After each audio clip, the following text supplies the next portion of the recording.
السلام علیکم ورحمۃ اللہ وبرکاتہ۔ سامعین و ناظرین محتشم،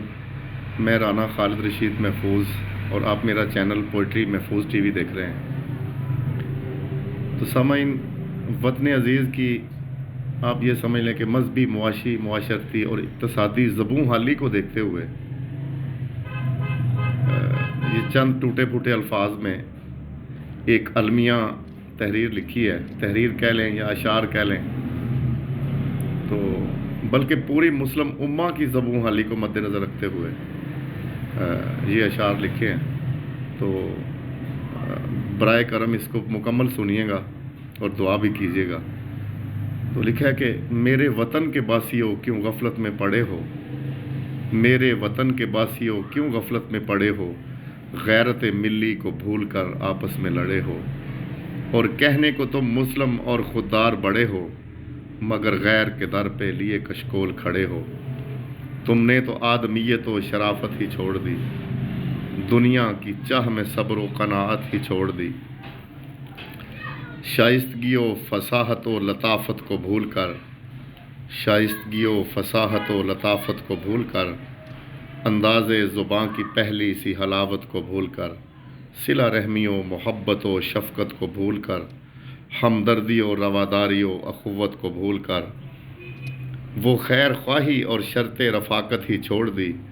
شرم و حیا، ندامت و ملامت ہی چھوڑ دی۔ تو یہ پھر کچھ اسلامی جاہ و جلال کا تذکرہ کیا ہے کہ شمال، جنوب، شرق و غرب نمازیوں کے چرچے، ہر سو تھے مومنوں کی جاں بازیوں کے چرچے،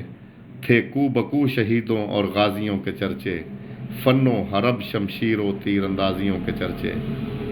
اب چہرہ اسلام کی وہ وجاہت نہیں رہی، اے مسلم تیرے لہو میں وہ حرارت نہیں رہی، اور دشمن کی کانپیں ٹانگتی تھیں تیری جاہ سے، دشمن کی ٹانگیں کانپتی تھیں تیری جاہ سے، مومن کو دیکھ کر عدو ہٹ جاتے تھے راہ سے،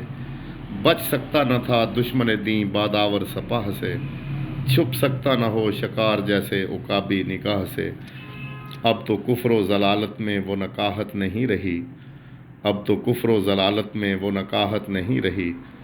جب مسلم میں غیرت، عزت، شجاعت نہیں رہی۔ اور پھر لکھا ہے کہ لطف نصرت خداوندی کے اگر طالب رہو گے تم، لطف نصرت خداوندی کے اگر طالب رہو گے تم، آپس میں یک جان دو کالب رہو گے تم، کوئی غیر نہ کر پائے گا تمہارا بال بی بی کا، اپنے مد مقابل پہ سدا غالب رہو گے تم، اپنے مد مقابل پہ سدا غالب رہو گے تم۔ والسلام علیکم ورحمۃ اللہ وبرکاتہ۔